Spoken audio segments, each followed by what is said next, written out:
In the quiet streets of California during the early 1970s, people lived without fear. College students hitchhiked freely, neighbors trusted each other, and no one imagined that a polite young man driving a car could be hiding something so terrifying. That man was Edmund Emil Kemper, known later as the Co-Ed Killer. He was calm, intelligent, and disturbingly self-aware. But behind that soft voice and gentle smile hid one of the most brutal killers in American history. Edmund Kemper was born on December 18, 1948, in Burbank, California. From the beginning, his life was far from normal. His father, Edmund Sr., was a World War II veteran who worked on atomic bomb tests, and his mother, Clarnell, was controlling, verbally abusive, and often drunk. Their marriage was filled with arguments, anger, and resentment. When his father finally left the family, young Ed was left behind to face the full force of his mother's cruelty. Clarnell constantly insulted him, telling him he was worthless, that no woman would ever want him. She made him sleep in the basement because she was afraid he might hurt his sisters. Down there, surrounded by darkness and loneliness, Ed began developing disturbing fantasies. At just 10 years old, he started cutting the heads off his sisters' dolls and burying them in the backyard. He would later say that he was practicing for something bigger. He also killed small animals, dissected them, and kept their parts as trophies. Most children have imaginary friends. Ed's imagination created death scenes. He would lie awake at night, picturing himself killing his mother, feeling both horror and satisfaction. But he was clever enough to hide his darkness. At 14, he couldn't take it anymore. His mother's constant insults pushed him to the edge. He decided to run away and live with his father, but his father wanted nothing to do with him. Instead, Ed was sent to live with his paternal grandparents on a farm in North Fork, California. Life there was quiet, but to Ed, it felt like another prison. His grandmother was strict and constantly criticized him.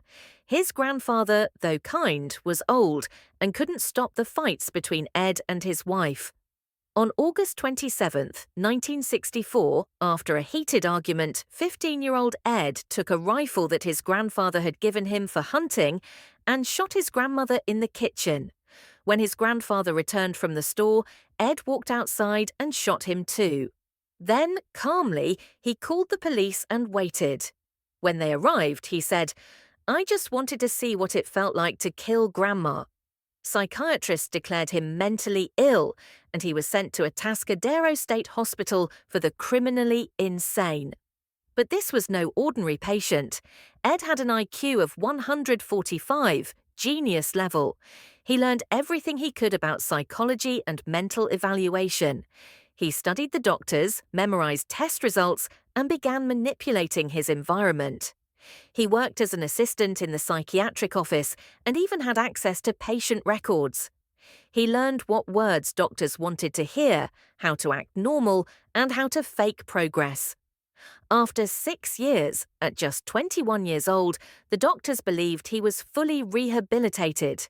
They called him a model patient. He was released into the custody of his mother, back to the same toxic woman who had helped create his rage in the first place.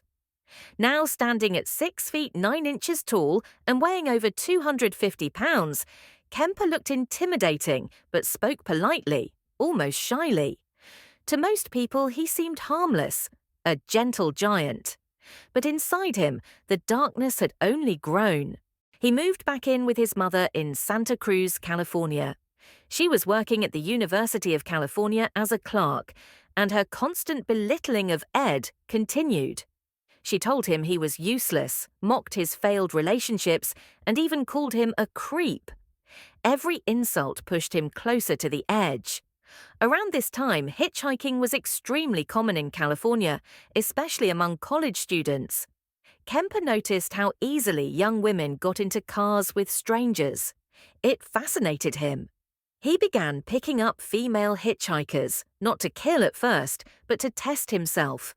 He'd drive them safely to their destination, pretending to be friendly and calm, while inside he battled the urge to kill. He later said he picked up over 150 hitchhikers before finally giving in to his desires. On May 7, 1972, his fantasies became reality. He picked up two college students, Marianne Pesci and Anita Lucchesa, near Berkeley. They were just trying to get to Stanford University. Kemper drove them to a remote area where he strangled and stabbed them. He took their bodies to his mother's house, decapitated them, and buried parts of them in the backyard. He even placed one of the heads in his mother's garden, facing her window. When asked why, he said, "She always wanted people to look up to her." Over the next 9 months, Kemper continued to kill. His next victim was 15-year-old Aiko Ku, a young dancer. He picked her up while she was hitchhiking to a dance class. In his car, he pulled out a gun, accidentally locking himself out for a moment. But Aiko was so terrified she didn't run. He strangled her and took her body home. By January 1973, the killings continued. He murdered 18-year-old Cindy Shaw, then hid her body parts in his mother's backyard and garbage bags.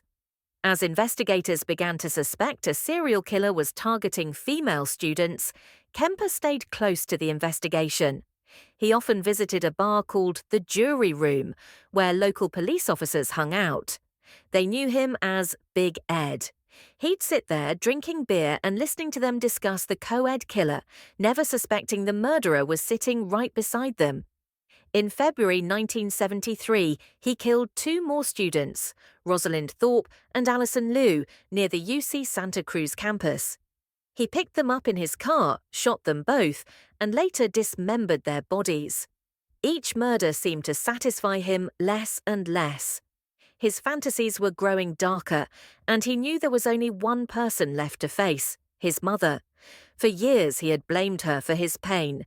Every insult, every humiliation, every wound he carried seemed to trace back to her voice. And finally, on April 20th, 1973, he decided to silence that voice forever. That night, Clarnell came home from a party, drunk and angry. She saw Ed in the hallway and said sarcastically, "I suppose you want to stay up all night talking again." He simply replied, "No, good night." Hours later, as she slept, he entered her room with a hammer and attacked her. He then decapitated her, placed her head on a shelf, and screamed at it for hours. He even mocked her voice, saying things like, "You want to talk now?" He later inserted her vocal cords into the garbage disposal, saying, "That seemed appropriate," but he wasn't finished. The next morning, he called his mother's best friend, Sally Hallett, inviting her over. When she arrived, he strangled her too. Then he placed both bodies in separate rooms, cleaned the house, and wrote a note for the police before leaving town. He drove for hours, passing through Nevada and into Colorado. Finally, tired and consumed by guilt, he stopped in Pueblo, found a phone booth, and called the police. "I killed my mother," he said calmly. The police thought it was a prank. Kemper had to call back and give them exact details about the crime scene before they believed him. When officers arrived at the house, they found the gruesome scene exactly as he had described. Soon, the rest of his murders were uncovered. During questioning, Kemper was surprisingly cooperative. He spoke with calmness and detail, describing each killing without emotion. He even helped investigators locate the missing bodies of several victims. The police were shocked, not only by his brutal crimes but also by his intelligence and self-awareness. Kemper said he killed because he felt rejected by women and that his mother's constant abuse had filled him with hatred. "I just wanted to possess them," he said. "Once they were dead, they couldn't reject me." When his trial began, the media swarmed the courtroom. Everyone wanted to see this giant man who had murdered 8 women and his own mother. During the proceedings, Kemper often smiled, joked with guards, and spoke eloquently. His lawyers argued that he was insane, but experts disagreed. He knew what he was doing. He planned each murder carefully. On November 8, 1973, Edmund Kemper was found guilty of 8 counts of first-degree murder and sentenced to life imprisonment without parole. He was sent to the California Medical Facility in Vacaville, where he remains to this day. Despite his horrific crimes, Kemper became known as a model prisoner. He helped psychiatrists understand the minds of killers, and for years he volunteered to record audiobooks for the blind. Listeners later said his voice was calm, deep, and strangely comforting, an eerie contrast to the monster he really was. Psychologists still study him as one of the most complex serial killers ever recorded. He wasn't driven by rage alone. He was self-aware, analytical, and disturbingly honest about what he had done. In interviews, he showed no attempt to deny or minimize his crimes. He once said, "When I see a pretty girl walking down the street, I think two things. One part of me wants to take her out, talk to her, be kind and gentle, and the other part wonders what her head would look like on a stick." That quote alone reveals the horrifying duality that lived within him, the battle between intelligence and insanity, between humanity and absolute evil. Over the years, Kemper has been approached multiple times for parole hearings. Each time he's turned it down himself, saying he doesn't deserve to be released. "I'm not fit to live in society," he told the board.